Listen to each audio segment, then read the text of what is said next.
Você sabia que uma simples decisão pode ser a diferença entre a vida e a morte? Descubra como nesta impactante história de sobrevivência.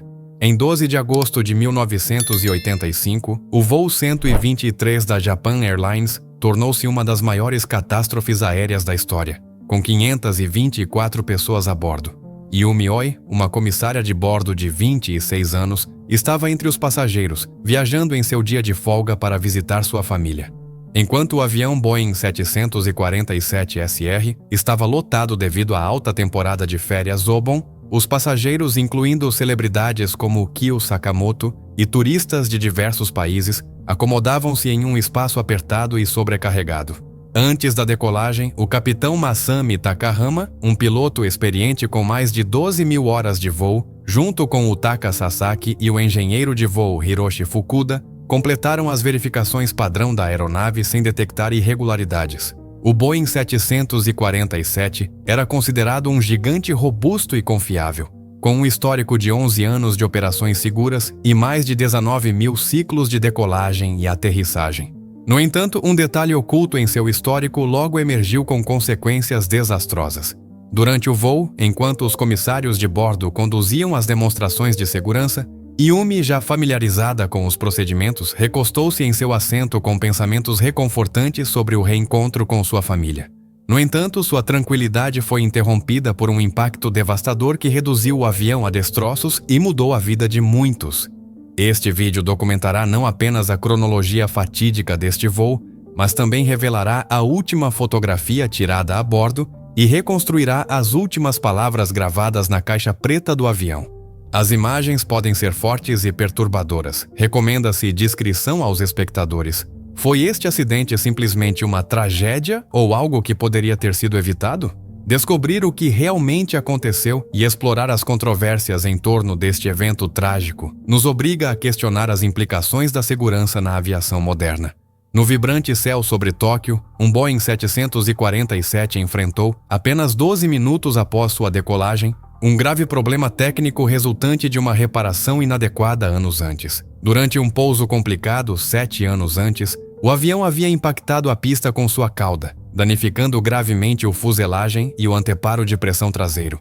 As reparações não foram adequadas. Foram utilizadas 2 peças de metal unidas apenas por uma fila de rebites, insuficientes segundo os padrões de segurança. Com o tempo, as rachaduras no anteparo se alargaram, comprometendo a integridade estrutural da aeronave em altitudes elevadas. Às 18 horas e 24 minutos, superando os 7.000 metros de altura, um estrondo semelhante a uma explosão sacudiu o avião. Parte do estabilizador desprendeu-se, cortando todas as linhas hidráulicas e desencadeando uma descompressão catastrófica. As máscaras de oxigênio caíram enquanto o pânico consumia a cabine, com Yumi e outros passageiros sofrendo os sintomas da rápida perda de pressão.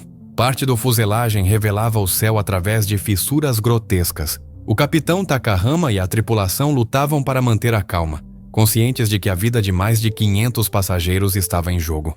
Comunicações frenéticas com o centro de controle não traziam boas notícias, revelando que o desastre era praticamente inevitável, dado o tamanho dos danos.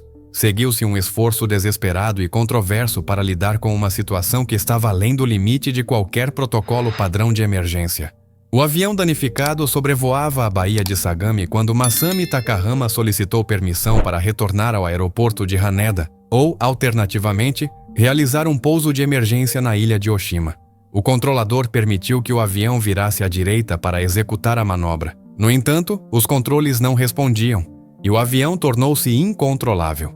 Com um ângulo de inclinação de quase 40 graus, o avião mudava de direção de forma caótica, e cada tentativa de manobra parecia condenada ao fracasso.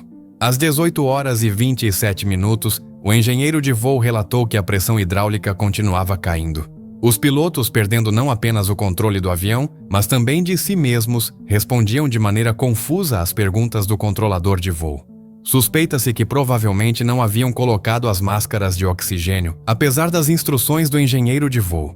Desde a explosão, estavam focados unicamente nos problemas para dirigir a aeronave. Além disso, o capitão Takahama descobriu que as máscaras de oxigênio dos passageiros não funcionavam devido à descompressão.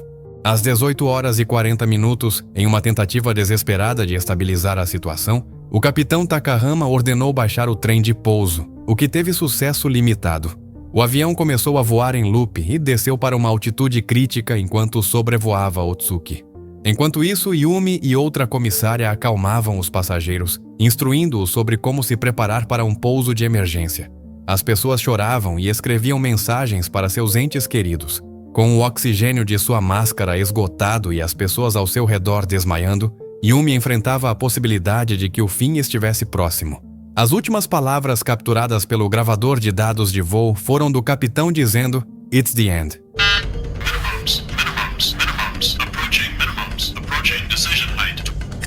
O avião, ainda inclinado, colidiu com o topo de uma montanha próxima ao Monte Mikuni, a uma altitude de 1.530 metros. O impacto contra árvores e montanhas resultou na perda de parte da asa direita e 3 motores. Os passageiros, incluindo Yumi, sentiram golpes poderosos. Assentos e almofadas voavam enquanto ela tentava esquivar-se de uma nuvem de destroços, até que um assento solto a atingiu, causando uma dor aguda no abdômen e deixando-a presa. O avião explodiu próximo ao Monte Takamagahara, com um impacto que foi registrado por um sismômetro a mais de 30 quilômetros de distância. A 1.565 metros de altura, parecia que tudo havia terminado, mas não para todos. Ku, de 12 anos, atordoada, observava os destroços fumegantes do avião de uma árvore, ouvindo como as vozes de seu pai e irmã desapareciam no silêncio. Ao longe, Hiroko, de 35 anos, lutava contra a dor e a escuridão crescente, sendo sacudida pelos gritos de sua filha Nikiko, que implorava que ela não fechasse os olhos. Ao seu lado, seu marido jazia imóvel e sua filha de 7 anos também havia esfriado. Seu filho era impossível de encontrar. A noite caía e, na escuridão, Yumi ouvia respirações ofegantes, choros e gritos de dor. Apesar de não poder se mover, tentava se tornar visível, acenando com as mãos ao ouvir um helicóptero. Mas ele se afastou e com ele as vozes das pessoas, mergulhando-a em um silêncio quase total. Após o desastre, o exército americano respondeu rapidamente, localizando o local do acidente e compartilhando coordenadas com colegas japoneses. Contudo, uma intervenção de resgate com helicóptero foi abruptamente interrompida pelo governo japonês. Embora o pessoal americano permanecesse em alerta, nunca foram chamados a participar da missão de resgate. Mais tarde, após o anoitecer e com condições climáticas adversas, um helicóptero da Força de Autodefesa Aérea do Japão encontrou os destroços do avião, enfrentando o difícil acesso ao território. O desastre aéreo que abalou o Japão e seus questionáveis protocolos de resgate. Após um trágico acidente aéreo, o piloto relatou não ter visto sinais de vida do ar, o que levou os líderes japoneses a adiar o início da operação de resgate. A decisão de atrasar o envio de equipes terrestres gerou um atraso fatal. A equipe de resgate, estabelecida a mais de 60 quilômetros do local do desastre, não avançou até a manhã seguinte. Ao chegar, descobriram a verdade devastadora. Muitas vítimas haviam sobrevivido ao impacto inicial, mas morreram durante a noite devido à hipotermia e ao choque. Um relato desolador de um médico revelou que, com uma intervenção apenas 10 horas antes, muitas vidas poderiam ter sido salvas. Entre os resgatados estavam Yumi, Kao Kakami, Hiroko Yoshizaki e sua filha Makiko, sentados no fundo do avião. Contudo, dos 524 passageiros, apenas esses 4 sobreviveram. Esta ineficiência nos serviços de resgate detonou uma onda de críticas severas e evidenciou as consequências mortais de uma má gestão. A negligência não terminou aí. A companhia Japan Airlines enfrentou um escrutínio feroz por não ter inspecionado o avião após seu reparo, levando à renúncia do presidente da companhia e ao suicídio do chefe de serviços técnicos responsáveis por tais reparações. Yumi, uma das sobreviventes, ficou marcada tanto física quanto emocionalmente. Sua vida, assim como a daqueles que por pouco evitaram o desastre, como o comediante japonês Sonma Akaja, tomou um rumo completamente distinto. Este incidente nos ensina como é frágil a linha entre a vida e a morte, e como decisões aparentemente menores podem ter grande impacto. Este acidente também destaca a necessidade urgente de melhorias nos protocolos de manutenção e resgate na aviação global.